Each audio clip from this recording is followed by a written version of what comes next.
SNS 마케팅에서 수학의 역할.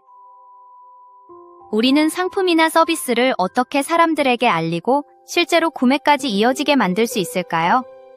생산자가 상품 또는 서비스를 소비자에게 전달하고 판매하기 위해 수행하는 모든 활동을 마케팅이라고 합니다. 하지만 기업은 사용할 수 있는 자원이 제한되어 있어 모든 고객을 대상으로 판매할 수는 없습니다. 그렇다고 고객이 스스로 찾아오기만을 기다릴 수도 없습니다. 아무리 좋은 제품이라도 알려지지 않으면 선택받기 어렵기 때문입니다. 어떻게 해야 제품을 더 많은 사람들에게 잘 전달할 수 있을까요? 과거에는 신문이나 텔레비전 광고처럼 일방적으로 정보를 전달하는 방식이 중심이었습니다. 그러나 지금은 인터넷과 소셜 네트워크 서비스가 생산자와 소비자를 직접 연결하고 있습니다. 이와 함께 홍보 방식도 달라졌습니다. 대표적인 예가 바이럴 마케팅으로 사람들이 자발적으로 제품이나 기업에 대한 정보를 퍼뜨리는 방식입니다. 마치 바이러스처럼 빠르게 확산된다는 특징에서 이름이 붙었습니다. SNS에서 이루어지는 마케팅은 대부분 이러한 형태를 띱니다.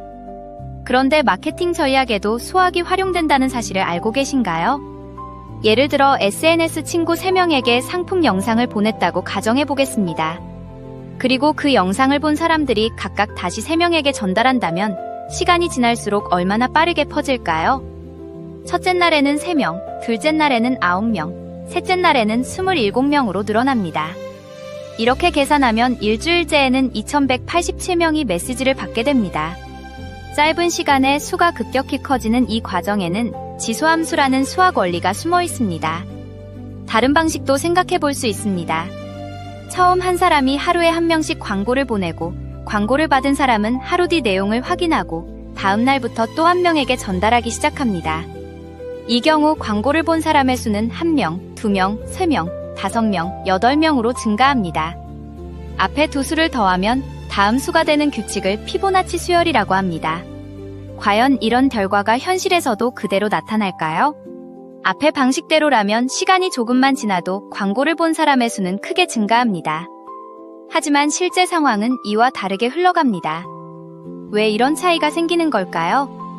현실에서는 모든 사람이 같은 방식으로 메시지를 전달하지 않습니다. 어떤 사람은 여러 명에게 보내기도 하지만 대부분은 한두 명에게만 전달하고 멈춥니다.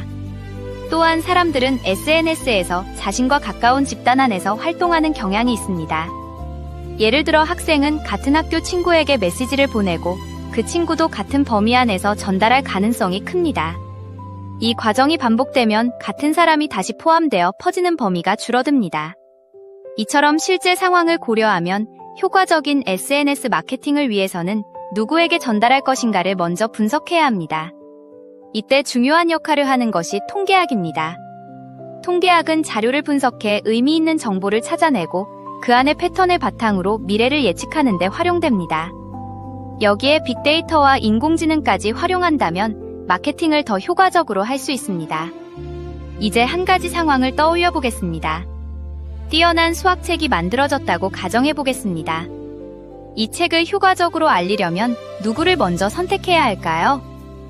SNS에서 수학에 관심이 있는 사람을 찾는 것이 출발점이 될 수 있습니다. 그 대상은 학생, 교사, 학부모일 수 있습니다. 하지만 모두에게 무작정 메시지를 보내는 것은 비효율적입니다. 이럴 때 표본 조사를 활용할 수 있습니다. 일부 집단을 선택해 반응을 확인함으로써 전체의 경향을 파악할 수 있습니다. 학생, 교사, 학부모 집단에서 표본을 추출해 SNS 마케팅을 진행했다고 가정해 보겠습니다. 그 결과 학부모, 학생, 교사 순으로 효과가 높게 나타났습니다. 그렇다면 다음에는 어떤 선택을 해야 할까요? 학부모 전체를 대상으로 홍보를 진행하는 것이 더 효과적인 전략이라고 볼 수 있지 않을까요?